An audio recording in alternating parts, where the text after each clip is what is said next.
The screen flickers to life with Mina, her chestnut hair catching the office light, a triumphant grin spreading across her face. Beside her, Charlie, her business partner, mirrors her joy, his tailored suit barely containing his excitement. Their latest deal has flooded their accounts with profit, a windfall that feels like destiny. "We deserve a break," Mina says, her voice bubbling. They settle on a seaside vacation, a lavish escape with their families, renting a sprawling house perched on cliffs that kiss the ocean. The promise of sun-soaked days and starlit nights feels like a reward for their grind. Across town, Charlie's brother, Ethan, pulls up to the office in his weathered truck, its engine grumbling. Ethan's broad shoulders and calloused hands tell a story of hard miles, a stark contrast to Charlie's polished world. He's there to pick up Mina, his wife, whose radiant smile softens his rough edges. They drive home, Ethan's eyes flicking to Mina with a mix of adoration and unease. She's changed him, pulled him from a past stained by a jail stint for a brutal fight, but he still feels like he's chasing her light. Behind them, Charlie heads to his own house, a sleek haven where his wife, Lila, waits. Lila's beauty is striking. Golden hair, eyes like sea glass. But it's her warmth that anchors their life. Over dinner, Charlie's voice dips with worry.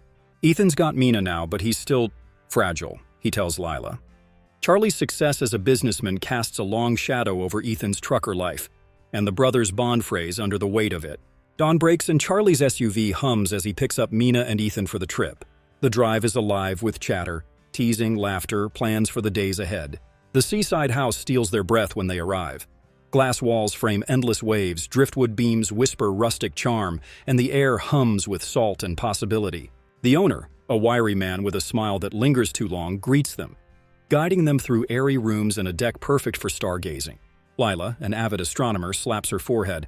"I forgot my telescope. This trip's ruined without it." The owner's eyes glint. "No problem. I've got one. I'll drop it off tonight." His voice is smooth, but something in it prickles Mina's spine. Charlie and Lila unpack groceries. Their movements a practiced dance while Mina and Ethan explore the house. In the backyard, they find a shed, its door sealed with a heavy, safe-like lock. Ethan's brow furrows. He's seen enough trouble to distrust oddities, but Mina shrugs. "Probably just tools," she says, tugging him toward the beach. The sand is warm beneath their feet, the horizon endless. Charlie and Mina stride ahead, their laughter carrying on the breeze while Ethan and Lila trail behind. Ethan's gaze lingers on Mina, doubt gnawing at him. She's brilliant, ambitious, everything he's not. Lila notices, her voice gentle. "Ethan, she loves you. That's all she needs." He nods, but the knot in his chest doesn't loosen. The couples linger, the sea's rhythm soothing their tensions, and return to the house as dusk paints the sky. Inside, a telescope sits in the living room, its presence jarring. Mina's smile fades. "We rented this place. How did he get in without asking?" Her voice is sharp, edged with unease, but Charlie waves it off. He's just being helpful. Ethan and Lila nod, already distracted by dinner plans. Over plates of grilled fish, Lila unveils their next adventure. A sunrise hike to a nearby waterfall, its beauty legendary. "I've got surprises too," she teases, pulling a vial of shimmering powder from her bag, a rare euphoric substance she secured through shady channels. "This'll make tonight unforgettable." Everyone's intrigued, though Lila opts out, citing her early morning. "I'll pass," she says, heading to bed. As she drifts off, her fingers brush a small pouch of black powder, its purpose unclear, unnoticed. The others gather on the terrace, the hot tub steaming under a velvet sky. The powder hits fast, colors sharpen, inhibitions melt. Charlie, grinning, heads inside for beers but doesn't return. Mina finds him slumped on the couch, his breaths unnaturally deep, as if drugged. She frowns but rejoins the group. Charlie's awake now, peeling the hot tub cover off with a playful glint. "Mina, hop in." Her head's foggy, the powder blurring her judgment. She slides in, the warm water wrapping around her like a spell. Their laughter turns intimate, their faces inches apart. They lean closer, unaware, until Mina's dog Rusty barks, a sharp jolt that snaps them back. Mina scrambles out, heart pounding, and flees to the bathroom. As she showers, a chill crawls up her spine. She feels watched. Outside, a shadow shifts in the dunes, unseen. Morning dawns heavy with guilt. Mina and Charlie avoid each other's eyes, their faces etched with shame. Lila and Ethan, oblivious, buzz with excitement for the waterfall. When Mina and Charlie mumble excuses, Lila shrugs and heads off with Ethan, their laughter fading down the path. Alone, Mina and Charlie confront the night's betrayal. "It was the powder," Charlie whispers, his voice raw. "We weren't ourselves." Mina nods, her throat tight. "We never tell them. Never again." They seal the pact, but the weight lingers. At the waterfall, Lila and Ethan marvel at cascading sheets of silver, unaware of eyes tracking them from the trees. Back at the house, Mina's cleaning frenzy halts when she spots a glint in the shower. A tiny camera, winking like a predator's eye. Her scream brings Charlie running. They tear through every bathroom, uncovering more lenses. "The owner," Mina hisses, fury rising. "He's sick." She wants the police, but Charlie's face pales. If they see last night's footage, it's over for us. Lila and Ethan can't know. Torn, they agree to flee at dawn, burying the incident like a bad dream. Lila and Ethan return, but the air shifts. Ethan's been venting to Lila about Charlie's past affairs, whispers of old betrayals, and Lila's rage ignites. She confronts Charlie, her voice slicing through the house. "How could you?" He stammers, but the fight spirals. In the chaos, Ethan notices Rusty's gone. Mina, Charlie, and Ethan scour the beach, hearts sinking as dusk falls.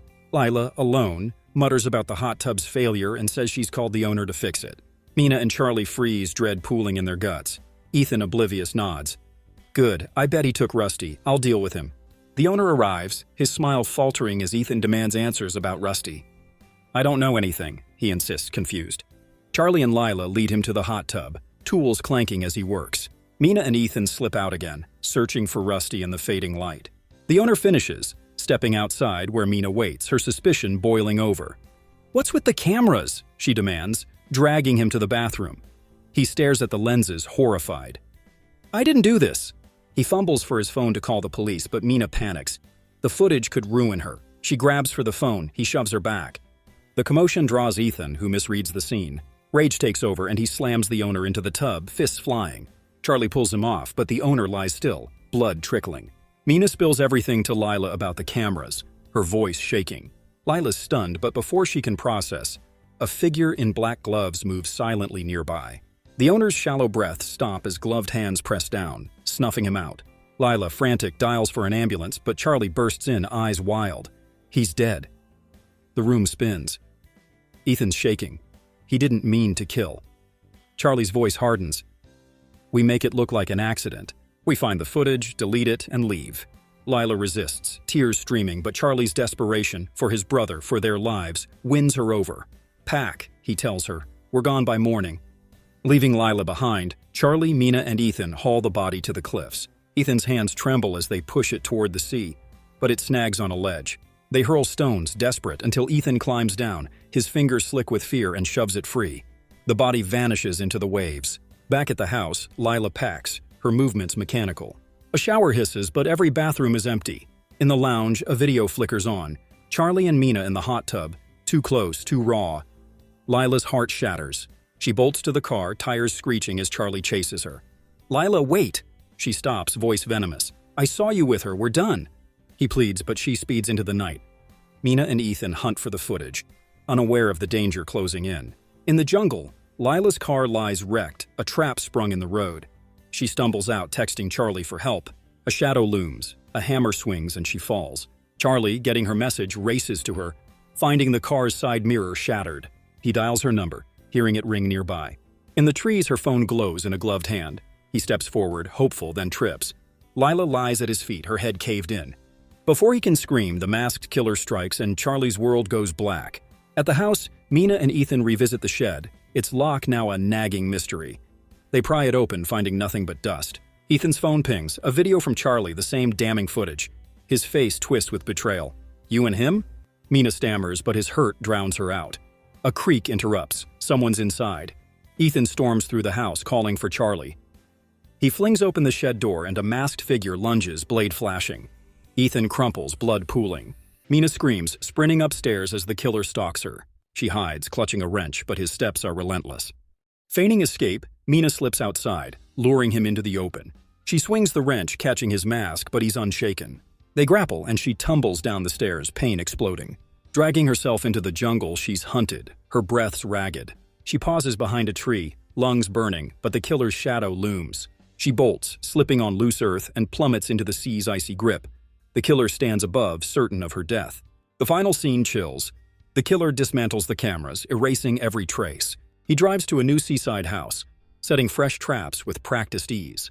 A new family's laughter echoes, unaware of the nightmare awaiting. The screen fades, his hunger for death unquenched.